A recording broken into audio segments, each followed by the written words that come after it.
Bang Joshua, Ya, ini kita ingin bahas terkait dengan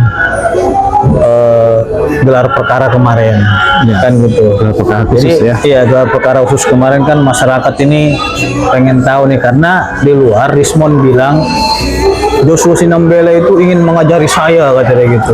Sebenarnya fakta yang sebenarnya itu seperti apa, Bang? Sampai dia kayak marah-marah gitu, saya ngajari dia, katanya gitu. Nah, pandangan Abang terkait dengan gelar Iya. perkara khusus kemarin gimana? Ya, jadi dalam gelar perkara itu kan ada apa namanya? Ada urutan acaranya ya. Iya. Yang pertama kan Dirtipidum yang menyampaikan apa namanya proses penyelidikan mereka Iya. secara komprehensif lah di situ ya, timelinenya jelas gitu ya. Kemudian setelah itu mereka memberikan kesempatan kepada pihak pendumas Iya. ya, untuk menyampaikan pendapat-pendapatnya, dan bila perlu ketika misalnya ada bukti baru atau novum baru disampaikan di sana gitu kan. Ternyata memang nggak ada novum baru, nggak ada bukti-bukti baru yang mereka masih sama ya, Iya. seperti yang sebelum-sebelumnya. Kemudian setelah itu diberikan kesempatan Oh ya? ketika mereka memberikan pendapat masing-masing. Mereka mendatangkan kalau nggak salah ada 4 ahli gitu ya. Oh, sampai buat ahli mereka 4 ahli datang. ya, satu ahli hukum, Roy Suryo, Tifa sama Rismon, ya kan, 4 ahli. Kemudian mereka totalnya ada 9 orang lah yang masuk ya kan. Kemudian kita kuasa hukum ada 4, ahlinya cuma 1 ya. Jadi kita bertuju, ada 1-2 lagi kuasa hukum juga, tapi yang hanya administrasi lah gitu ya. Nah, ketika mereka menjelaskan, kita diam aja gitu ya, menjelaskan paparan mereka semua apa namanya bukti-bukti yang mereka anggap bukti lah Kita gitu ya. hormatilah mereka Iya, bicara hormati ya. gitu ya. Tapi ketika kita menyampaikan sesuatu gitu ya, mereka langsung nyocok. Potong-potong gitu. Potong-potong Waduh, gitu ini ya. luar biasa. Nah, kenapa mereka mungkin tersinggung gitu ya? Karena saya kan ahli digital forensik, Iya, benar. ahli digital forensik. Saya ingin menjelaskan apa sih kualifikasi ahli digital forensik itu sebenarnya, gitu loh. Sebelum kita masuk ke materinya, Iya, gitu ya, substansinya, iya. gitu ya. Baru menjelaskan bahwa kualifikasi akademik harus seperti ini kan. Udah langsung di seolah-olah menyerang pribadi mereka lah gitu ya. Oh, Karena gitu. kan Kita hanya mengeduasi, menjelaskan terkait mau dengan menjelaskan ya. itu langsung dipotong. Akhirnya si apa namanya ketua yang memimpin itu juga Iya. mengikuti lah. Jadi kalau bisa langsung substansinya aja lah gitu ya, dan yang baru. Nah, disitulah mungkin mereka merasa mengajari segala macam, karena memang mereka bukan ahli digital forensik, ya kan? Iya. Ketika mereka ahli Oh, digital rekam forensik, jejaknya bukan digital forensik. nggak ada hubungannya sama digital forensik. Oke. Apalagi metode yang mereka lakukan itu tidak sesuai prosedur digital forensik, ya kan? Nah, digital forensik yang benar itu harus menganalisis objek original source-nya, Original sumber source. aslinya. Ya, kalau sumber aslinya analog, ya analognya, Oke. gitu kan? Kalau sumber aslinya yang digital, ya digitalnya, dan itu juga harus dicari di mana otentiknya, di mana yang aslinya. Gitu Oke ya. Bang, ini kan yang mereka teliti ini kan dari medsos, katanya dapat daripada Dian Sandi katanya. Apakah itu dari medsos itu bisa dikatakan original source? Tidak. Nah, Jadi, dari pandangan ITE seperti apa gitu? Jadi gini, sebagai ahli digital forensik, Iya, karena objek yang kita periksa ini adalah Iya. ijazah fisik atau analog, Iya. berarti yang kita periksa harus analognya, Harus analog ya. bukan foto analognya, Oke. bukan foto digitalnya dia yang difoto. Iya. Nah, jadi ketika mereka melakukan analisis terhadap foto-foto ini, Iya. itu pasti akan terjadi namanya bias. Bias itu artinya, ya mereka kan analisis itu Iya. apa namanya, garis merah misalnya, nggak nemu misalnya. Iya. Nah, itu bisa terjadi. Kenapa? Karena mungkin pada saat difoto pencahayaannya berbeda, kameranya juga berbeda, kualitasnya juga berbeda, Karena sudut digital pandangnya ya. itu berbeda. Iya. Itu makanya untuk memeriksa itu sebenarnya paling valid ya, itu adalah analognya. Ya. Jadi mereka nggak bisa menemukan katakanlah lintasan merah itu. Oke. Padahal di fisik aslinya itu kelihatan lintasan merah. Bahkan di hasil scan-nya, kan ketika kita punya dokumen kita scan, itu kan resolusinya lebih tinggi, Iya. itu kelihatan. Ya, kira-kira seperti itu. Jadi, nah mereka membuat asumsi seolah-olah ini tempelan, ya kan? Kira-kira seperti itu. Karena mereka nggak bisa menemukan lintasan merah itu dari Oke. foto yang didownload dari katakanlah yang mereka anggap dari Dian Sandi gitu ya. Iya. Itu juga nggak tahu file yang mana itu. Itu makanya itu bukan digital forensik yang benar. Oke. Kalau digital forensik yang benar, kita bisa verifikasi. Iya. sumbernya. Oke, Bang Joshua, ingin saya tanya. Mereka bilang itu penelitian kami berdasarkan ELA katanya. Error level analysis. Nah, ini ELA ini apaan? Ini seperti lagu ELA, la gitu kan. Jadi Nah, itulah menjadi salah kaprahnya mereka. Iya. Ya, jadi saya ingat-ingat dulu ya, karena memang Rismond atau Suryo ini mungkin ikut kasus-kasus yang dulu Jessica gitu ya. Ketika Rismond menampilkan ada tangannya Jessica seperti nenek lampir gitu ya. Padahal itu karena rekaman dari YouTube yang direkam lagi dari layar gitu ya, sehingga bukan dari primary evidence tapi dari media sosial gitu kan. Nah, sehingga pada saat itu ada ahli lain, Christopher Rianto, menguji menggunakan ELA bahwa itu tidak ada editan gitu ya. Nah, mungkin itu teringat mereka bahwa tempering ini bisa diuji dengan ELA gitu kan. Oh, beranjak dari kasus ini ya. Kemungkinan saya tangkap seperti itu.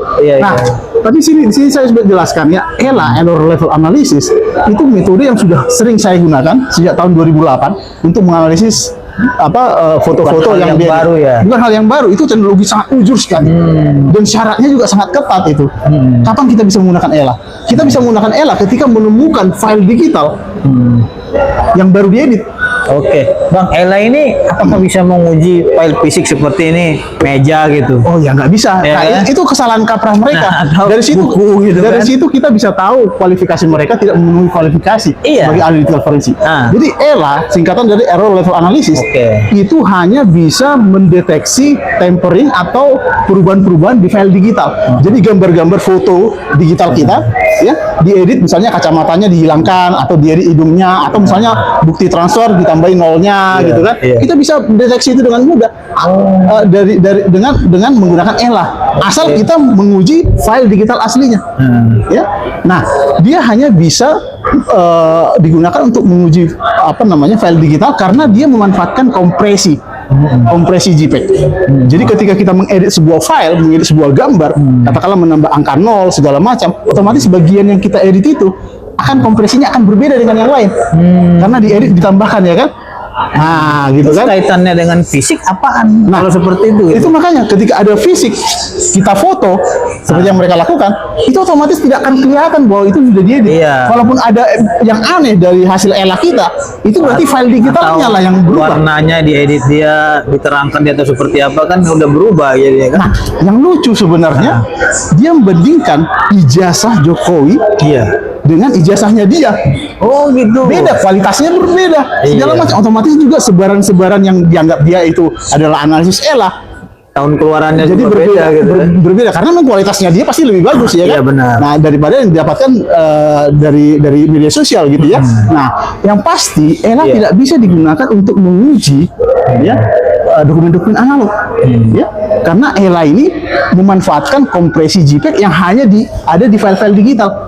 Dokumen-dokumen gambar digital. Iya. Nah, bayangkan kalau fisik itu kan misalnya ada ijazah kita tempelin gambar seseorang, kemudian dia analisis dengan ELA dengan cara difoto dulu. Ketika kita foto, kompresinya pasti sama semua. Iya. Tidak ada yang berbeda. Iya. Ya kan? Nah, ketika kita edit lah gambar ini baru muncul ELA-nya. Itu makanya fisik ini tidak bisa dianalisis. Berarti nggak nyambung dong Nggak Bang, dengan nyambung. ijazah dengan elektronik. Iya, makanya digital forensik tidak bisa digunakan untuk menguji keaslian dokumen-dokumen analog. Iya. Itu yang benar. Jadi bagaimana cara verifikasinya? Ada namanya dokumen examiner. Ya, ada profesi itu. Contoh sederhananya aja Bang kan. Ya. Ini mangga. Terus mangga ini adalah asli. Terus tiba-tiba mangga ini dipoto. Berarti kan dia moto mangganya yang diuji dia, bukan foto mangga yang diuji bukan mangga asli. Bukan mangga Busuk aslinya. atau tidak Iya, ada dalam fotonya itu. Iya, kira-kira seperti ini itulah. nggak nyambung juga nih Nggak pemirsa nyambung. kalau seperti itu penelitiannya. Nah, menurut Bang Joshua, ini kan mereka menggunakan katanya metode ELA penelitiannya kan gitu. Riset-risetnya juga saya lihat riset pertanyaan-pertanyaan aja seperti kemarin katanya bertanya langsung kepada Kasem Mujo. Saya kira seorang peneliti itu apalagi ahli di bidangnya, terutama dia dibilang ada komunikasi satu kan gitu, ahli komunikasi katanya. Terus ada ahli teknologi. Nah, ini saya kira tidak sesuai dengan kompetensinya. Ya, Karena apa? Karena seorang ahli, ya mereka mengaku sebagai ahli, tapi menyimpulkan terlalu dini. Iya, betul. Pandangan daripada Joshua Sinambela, apakah seorang ahli itu dia meneliti langsung dia konferensi pers, boleh nggak seperti itu etikanya gitu? Ya nggak bisa. Jadi kalau kita melakukan kajian ilmiah atau yang kita sebut pemeriksaan digital forensik gitu ya, kita mengumpulkan data-data dulu. Oke. Ya, data-data dulu, melakukan analisis dulu gitu ya, sampai akhirnya menghasilkan kesimpulan, ya kan?